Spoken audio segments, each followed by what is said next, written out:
The 15th of May 1911. The Supreme Court of the United States just ordered the most powerful company on earth to be torn into 34 pieces. The man who built that company is not in the courtroom. He is on a golf course. And when the news reaches him, the story goes, he turns to his playing partner and says 4 words: buy Standard Oil stock. The government had just punished him with everything it had. Within a few years, that punishment had made him nearly twice as rich. His name was John D. Rockefeller. Adjusted for his economy, the richest human being in modern history. Around $400 billion in today's money. And here is the part nobody tells you. He never gambled on a single oil well.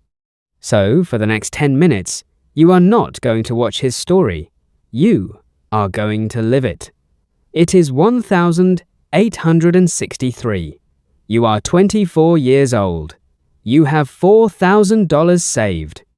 And you are about to face the exact choice that separated the richest man ever from the thousands of men who died broke right beside him. Cleveland, Ohio, 1863. Everyone around you is screaming one word: oil. A few hours east, in Pennsylvania, men are punching holes in the ground and pulling out liquid money. So follow the crowd for a moment. Look at what they see. Derricks packed so tight they touch, creeks running black. A barrel of crude selling for $10. Now look closer, because the crowd never does. 6 months later, so many men have struck oil that the same barrel sells for 10 cents. The product did not change. The price collapsed 100 to 1. Every man who bet everything on finding oil just found out that finding it was never the hard part. There is a town near the wells called Pithole. In 9 months, it explodes from 4 farms into a city of 15,000 people, hotels, theaters, banks. 13 years later, the entire town is sold at auction for $4.37. That is the game everyone is begging you to play with your $4,000, a lottery dressed up as an industry. And in Cleveland, a quiet 24-year-old bookkeeper is watching the same gold rush you are and refusing to buy a ticket. You should know who this man is, because he was not born to money.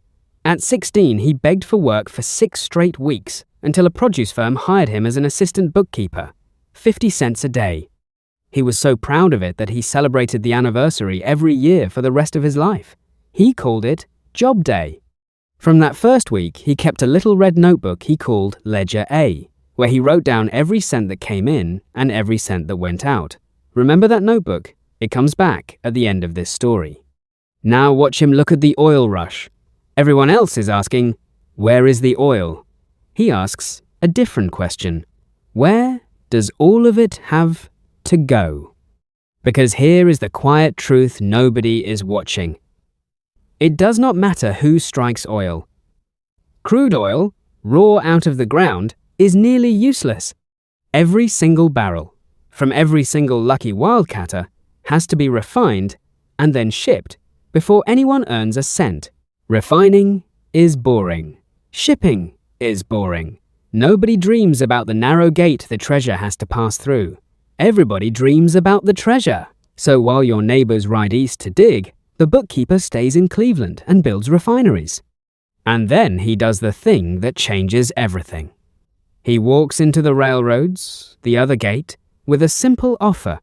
I will ship you more oil than anyone alive, steady, every single day.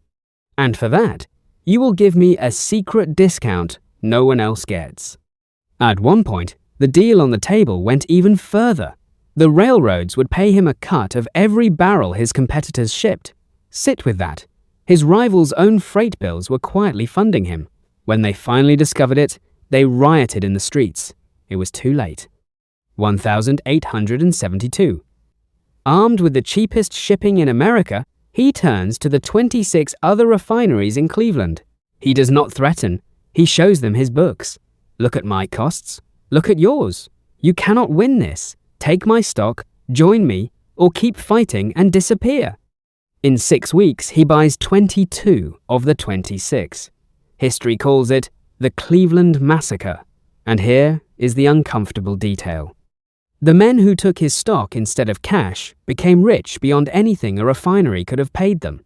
The men who fought are names nobody remembers. By 1880, roughly 9 of every 10 barrels of oil refined in America passed through his hands. Not because he drilled more than anyone, he barely drilled at all, because he owned the one narrow point that everything had to cross. His rivals make one last brilliant move. In 1879, a company called Tidewater builds something nobody thought possible, a pipeline over the mountains to move oil without touching his railroads at all, an escape route. So he builds pipelines too, bigger, faster, everywhere. Within a few years, he controls most of the pipeline network in the country as well. Even the escape route became his pipe. Even the way around the gate became a gate. And that is the entire secret of the richest man in modern history, in one line. He never owned the product. He owned the pipe. Now, how does a man like that actually run his empire? Exactly like the boy with the 50-cent ledger. There is a famous story. He stands in one of his plants watching a machine seal cans of kerosene with 40 drops of solder each. He asks, would it hold with 38? They try. It leaks. 39? It holds. 1 drop of solder. Nothing. Multiplied across millions of cans, that 1 drop quietly became another fortune. While every rival was guessing, he was measuring. He did not gamble on anything, not even a drop. He was also ruthless in ways that should not be sanded off. The secret rebates, the strangled rivals, the political pressure. It was so total that in 1911 the government of the United States tore Standard Oil into 34 separate companies just to breathe. Which brings us back to that golf course. Why did he say buy the day his company was destroyed? Because he understood what the court did not. You can break a company, you cannot break a choke point. Those 34 pieces still owned the refining, the pipelines, the distribution. The gates were all still gates. They grew into Exxon, Mobil, Chevron, Amoco. His shares in all of them soared, and the punishment nearly doubled his fortune. Now step back through the doorway, because here is why this matters to you this week. The oil rush never ended. Only the oil changed. Look at your phone. Millions of developers fight to build the perfect app. That is the oil. 2 companies own the store every app must pass through and take a cut of almost every dollar. That is the pipe. Companies fight to build the next great product on the internet. The servers, most of them are forced to rent from a handful of clouds collect either way. Card networks take their sliver of every single swipe on Earth, win or lose, boom or bust. And yes, millions of creators fight for views like wildcatters fighting for crude, while the platform that every video must flow through owns the pipe. You are inside one of those pipes right now, watching this. In every era, there are wildcatters and there are Rockefellers. The wildcatters chase the loud, glamorous product. The Rockefellers quietly buy the boring route it is forced to travel. You probably cannot buy a railroad this week. It does not matter. The principle scales all the way down to a paycheck, and it starts with the little red notebook. First, keep your ledger A. Most people know their salary to the last rupee and have no honest idea where it goes. You cannot control a flow you refuse to look at. The richest man in history began as a boy writing down every cent. Second, pay the pipe before anything can escape. The day money lands, a fixed share moves automatically into ownership before life gets a chance to spend it. Most people invest whatever is left over, and almost nothing is ever left over. Reverse the order. Third, hunt your leaks like solder drops. The forgotten subscription, the quiet fee, the slow creep in how you live. 1 drop feels like nothing. Across a lifetime, the drops are the whole fortune. Fourth, and this is the heart of it, buy the pipe itself. Own things money is forced to flow through. A share of a business. An index fund, which is the closest thing a normal person has to owning a slice of every gate at once. Ownership, not only wages.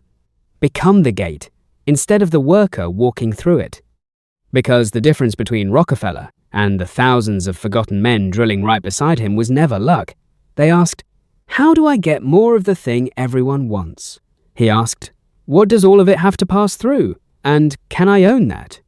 The richest man in modern history celebrated the day he earned 50 cents every year until he died worth 400 billion. The real question was never how much flows in. It is how much you control on the way through. So you are left with the question he asked at 16. What are you going to write down tomorrow? Rockefeller ruled by owning the gates everyone could see. But 400 years before him, in Florence, one family pulled off something stranger. They ruled half of Europe while barely appearing to own anything at all. That is the next story in Wealth Titans.